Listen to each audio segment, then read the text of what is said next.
My name is Uriah Faber, also known as the California Kid. All right. Can you share like the highlights of your MMA journey and what led you to this point in your career?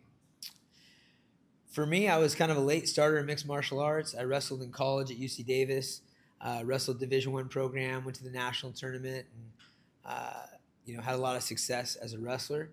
And in 2003, the sport of mixed martial arts was illegal in California and a lot of the states in America. So I had my first 8 or 9 fights at the Indian casinos. They have their own sovereign land and they can do whatever the hell they want. And they were having fights, and I thought, man, this looks like fun. The first fight, I made $200 to show up. I made $200 to win, and had a bunch of my buddies there and had a great time. And I believed in the sport. I believed in the future of the sport and stuck with it. That took me through an 18-year career, won multiple world championships, and fought for the UFC title multiple times. Was inducted in the UFC Hall of Fame, and in that time, I founded Team Alpha, which is one of the biggest, most well-known teams on the planet, with multiple champions and contenders and stars that have been built out of the team. So at this point, I love jiu-jitsu. I'm a coach. I'm a businessman. I do a lot of different things, and my main focus is being a great dad. So that's what got me here. Lovely. All right. Reflecting on your previous victory over Fernandez, what made that win stand out for you? The win against Bibiano in 2006 for me was just kind of a reminder of how important the mentality of things are.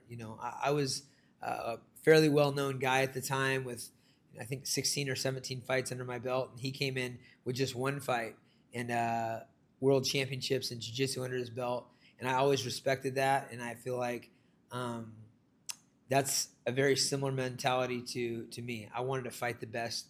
I wanted to go after whoever was the top dog, and he tried at that time and failed, and then he went on and fought Kid Yamamoto the next fight, who was the other top guy in the world at the time in our weight, and he failed there, but went back to see world championships in mixed martial arts, and then another one in jiu-jitsu. So when I look back at that fight, it's just a reminder of staying the course, and I've done the same thing myself.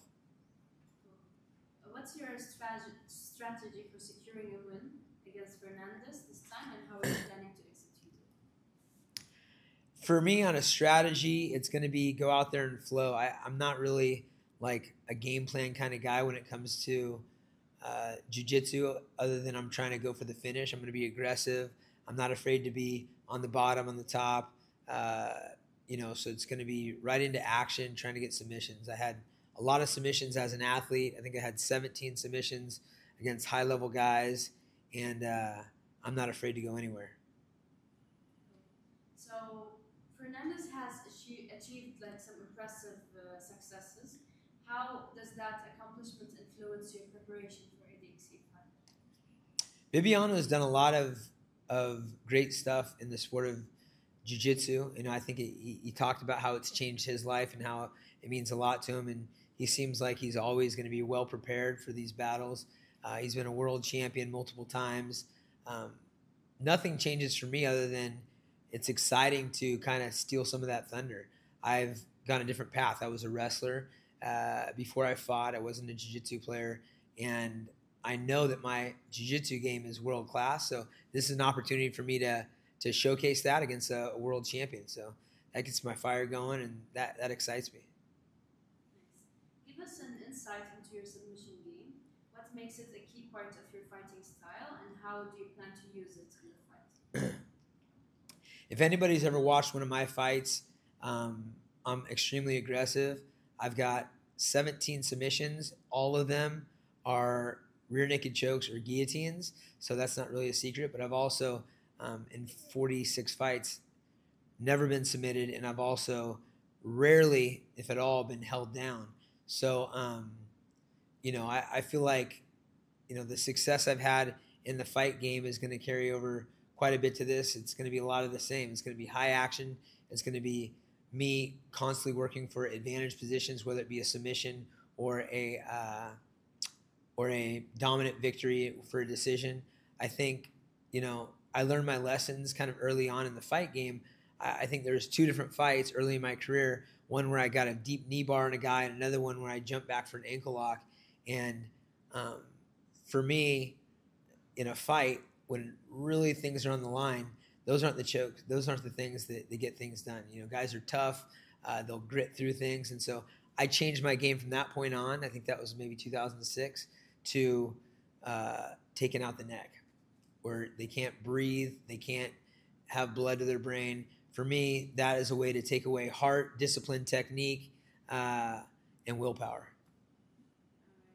So you said you go for RNC. So do you think you will win that over Fernandez? I'm not sure on how I'll win the match. I think Bibiano's going to be extremely prepared. He knows my game inside and out. He said he's watched, my career, so there's no secret there. He also has a tiny neck. His neck's about that big. So I think, I'll definitely be looking for that. But I have a lot of other parts of my game, and I think a rear naked is more likely than a guillotine. I think he's going to be too prepared for a guillotine. I'm known for that, and it would have to be, securing a back position, take the back for a rear naked choke, or maybe neck crank. Those kind of things can work on a guy like that. Nice. All right. So what makes ADXC different than other competitions? So ADXC has its own rule set. It's in a cage. It's 3 minutes, 1 minute rest, which is actually a long rest for top level guys. I mean, a 3-minute opportunity becomes a sprint when you get a big rest afterwards and that you're only going for submission. So I like that about it. It's also in a cage, which kind of plays to the new era of jiu-jitsu and its role in the world. I mean, it really is a sport that has become popular because it's been showcased by fighters. Fighters see it as one of the cornerstones to being an amazing fighter. You have to know jiu-jitsu. So adding that cage element to me is a great idea. I love that about it. And it's great preparation for guys that want to make the transition as well. So who would you like to face off next time in the fight, and send a message to them? Okay. As far as next opponents, I mean, there's a lot out there. Anybody that's interesting. I love that I have a background with Bibiano. I love some of the young guys that have a name for themselves. I like to test myself. So whoever's next after this one, let's go. How does the level of competition at ADXC inspire you to push your limits? The level at ADXC is top notch. I mean, they're sparing no expense to acquire and promote top level talent, which I think is amazing. It makes me excited to be a part of the organization and excited for the sport in its future. What specific skills or tactics are you focusing on to gain the upper hand? I haven't made any specific adjustments to gain the upper hand in this match. Those that train with me, under me, or on my team understand my game. I have a lot of series. I have maybe 40 some odd series that all blend into each other. Choke series, crucifix series, X guard series. I have a backpack series, single leg guard, a cliffhanger series. I have an armbar triangle, omoplata series, and it's basically flow grappling. So, the list goes on of different series that I have, and that's my game, and I just stick to that. What significance does fighting in Abu Dhabi hold for your personal and professional goals? Fighting here in Abu Dhabi is an honor. I was a guest at the ADCC's maybe 10 years ago and got to watch, the passion that Abu Dhabi has for mixed martial arts, for jiu-jitsu, the quality of shows that they hold, and how highly they regard jiu-jitsu. I love that. As far as being here to compete now, I think it's amazing. I was, always kind of aspiring to come over here and compete. I actually did compete in the ADCCs in 2005, only 2 years after I started doing jiu-jitsu, and that was when it was in California. And so I have a great respect for the ADCC, and I'm thankful that the leadership here has taken such an interest and made such an impact in the sport. does Faber have any hidden talents? Me? So I feel like my game is a lot unseen. You know, I've done quite a few grappling matches. They've all had different rule sets, and I've played a pretty defensive style, kind of anti-jiu-jitsu in some cases.